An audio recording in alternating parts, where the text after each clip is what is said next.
Hello everyone. In this video we will see distance formula. इस video में हम distance formula को समझेंगे. Here we have 2 points P and Q as you can see here. First point P and second point Q. And the coordinates of point P are x1, y1 and coordinates of point Q is x2, y2. So we have to find out distance between both the points P and Q. As you can see here, that will be length of line segment PQ. That means हमको इसमें PQ का length find out करना है. जो line segment PQ होगा उसका length क्या होगा. तो इसको स्टार्ट करने से पहले एक बेसिक चीज़ को हम समझते हैं. आप यहाँ देखेंगे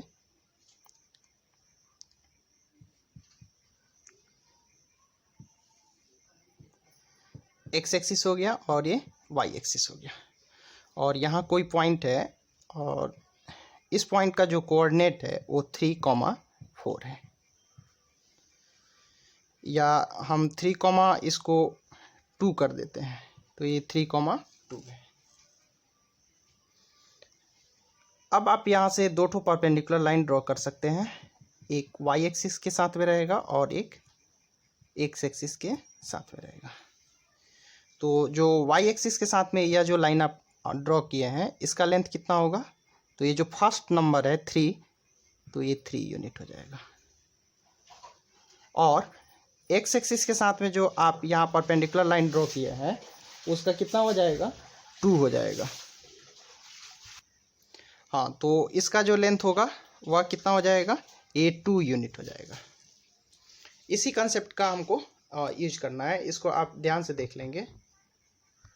इसमें जो इसका लेंथ आपको 3 यूनिट होगा और इसका लेंथ क्या होगा, 2 यूनिट होगा. तो अब इसको यहाँ पे हम समझते हैं. अब आप यहाँ देखेंगे हम यहाँ से दो ठो परपेंडिकुलर लाइन ड्रॉ कर सकते हैं. एक पॉइंट P से जो इस पर आ जाएगा, हाँ Q से भी एक परपेंडिकुलर लाइन इस पर हम ड्रॉ कर लेंगे.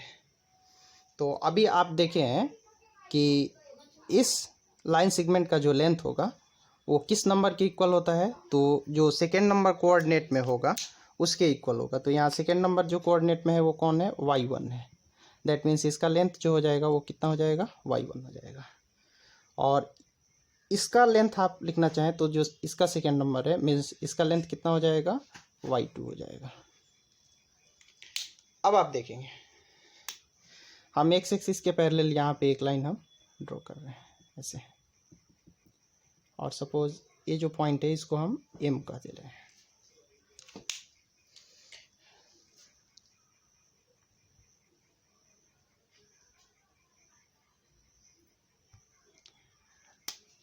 अब आप यहाँ देख सकते हैं कि इसका जो टोटल लेंथ है वो y2 है और इतने पार्ट का लेंथ y1 है.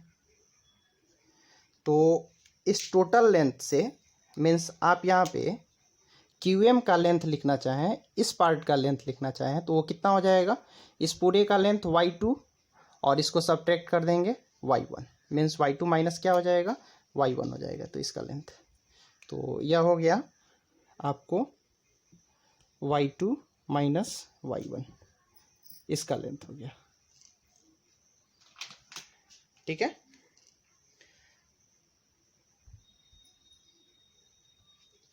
वैसे ही आप यहाँ देखेंगे इसका पूरा लेंथ कितना होगा.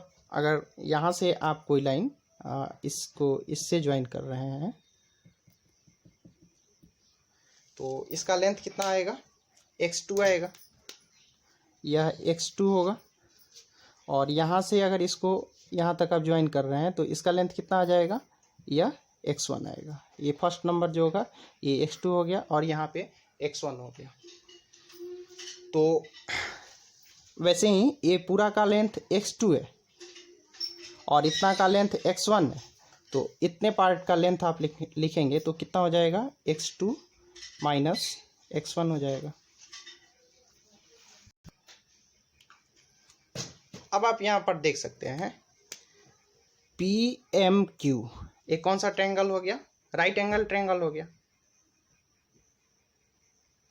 पी एम क्यू कौन सा ट्रायंगल हो गया, राइट एंगल ट्रायंगल हो गया। और पाइथागोरस थ्योरम से हम जानते हैं